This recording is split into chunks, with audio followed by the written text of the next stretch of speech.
এই দেশের মধ্যে চাইলেই আপনি একজন মসজিদের ইমামকে খুব সহজেই ফাঁসিয়ে দিতে পারেন। এই যে কিছুদিন আগের ঘটনা, আপন বড় ভাই তার ছোট বোনের সাথে শারীরিক সম্পর্ক করে পেটের মধ্যে নিয়ে এসেছেন এক বাচ্চা। সেই বাচ্চার দায়ভার সম্পূর্ণ চাপিয়ে দেওয়া হয়েছে তার পার্শ্ববর্তী একটি মসজিদের ইমামের উপরে। এর পরবর্তীতে পুলিশ এসে তাকে গ্রেপ্তার করে এবং আদালত তাকে জেলের মধ্যে পাঠায়। প্রায় 1 মাস 2 দিন জেল কেটে বের হওয়ার পর এখন পুরো সত্যটা বেরিয়ে আসছে। সেই ইমামের দাবি, মসজিদের মধ্যে বেতন নিয়ে কমিটির সাথে কথা বলার কারণেই সেই ইমামের বিরুদ্ধে সেই মসজিদের কমিটি তাকে এইরকম একটি অভিযোগ তুলে দিয়েছে।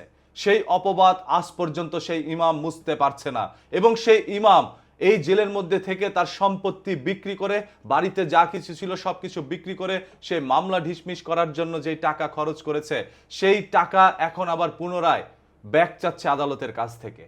মানে আদালতের কাছে তার ক্ষতিপূরণ দাবি করেছেন তিনি। এখন আদালত কি করে সেটা দেখা যাক।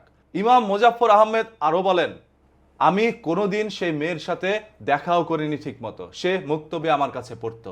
এক সময় সে আমার কাছে পড়াশোনা বন্ধ করে দেয়। পরবর্তীতে সেই মেয়ে হঠাৎ করে এসে যখন বলে তার পেটে আমার বাচ্চা, তখন যেন আকাশ ভেঙে পড়ে আমার মাথায়। আমি কমিটি থেকে শুরু করে এলাকার সকল গণ্যমান্য ব্যক্তির পা পর্যন্ত ধরতে চেয়েছি যে এরকম কোনো কাজ আমি করি নাই। এরপরও সবাই আমার উপরেই অপবাদ ছুড়ে দিচ্ছিলেন এবং আমাকে পুলিশের হাতেও তুলে দেয়। জেলে গিয়ে আমি 1 মাস 2 দিন জেলও খাটি। এই যে আমার উপরে যে অপবাদ দেওয়া হয়েছে, সেই অপবাদ কি তারা চাইলেই মুছে দিতে পারবে? কেউ মুছে দিতে পারবে না।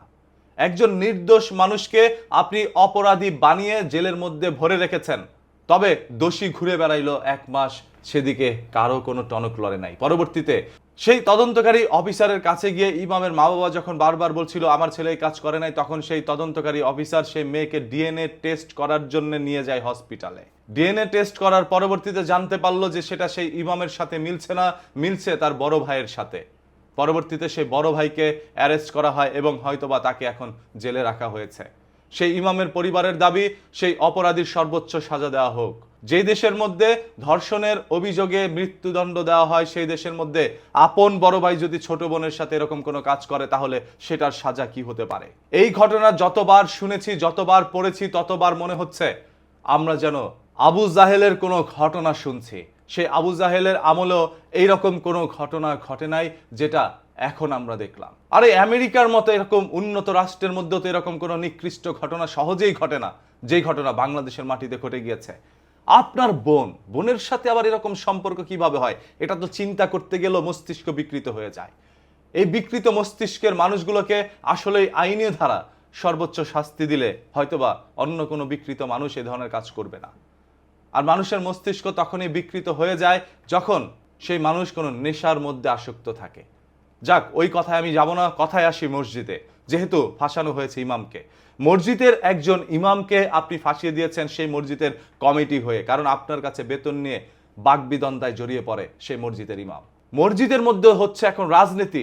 এই রাজনীতি যে সকল কমিটিরা করছে বা কমিটির কোনো সদস্য রাজনীতির সাথে ইনভলভ আছে, তাদেরকে কখনোই কমিটির মধ্যে নেবেন না। তাদেরকে মসজিদের সভাপতি সহসভাপতি বানাবেন না কোনোদিন, কারণ রাজনীতি মসজিদের মধ্যে চলবে না। মসজিদের মধ্যে থাকবে শুধুমাত্র ইমাম, মুয়াজ্জিন এবং যারা ওই মসজিদ দেখাশোনা করবে তারা। ওইখানে কমিটি নির্ধারণ করে দিচ্ছে কে মসজিদের ইমাম হবে আর কে হবে না। যেই কমিটি নিজে কোরআন শরীফটা পর্যন্ত পড়তে পারে না, তাকেই আপনি মসজিদের সদস্য বানান যে কোরআন সম্পর্কে জ্ঞান রাখে, ইসলাম সম্পর্কে জ্ঞান রাখে। যাকে তাকে ধরে এনে শুধু ক্ষমতা টাকা পয়সা দেখা তাকে মসজিদের কমিটি বানায় না, তাহলেই এইভাবে ধ্বংস হবে প্রত্যেকটা মসজিদের সুনাম।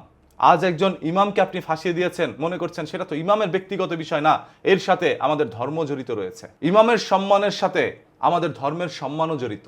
তাই আপনি ধর্মের সম্মানের উপরে হস্তক্ষেপ করতে চেয়েছেন, এতে করে আপনাদেরও শাস্তির দাবি জানাচ্ছে সাধারণ জনগণ। ইমাম মোজাফফর আহমেদের পুরো পরিবারটাকে ধ্বংস করে দিয়েছে এই একটি অভিযোগের কারণে।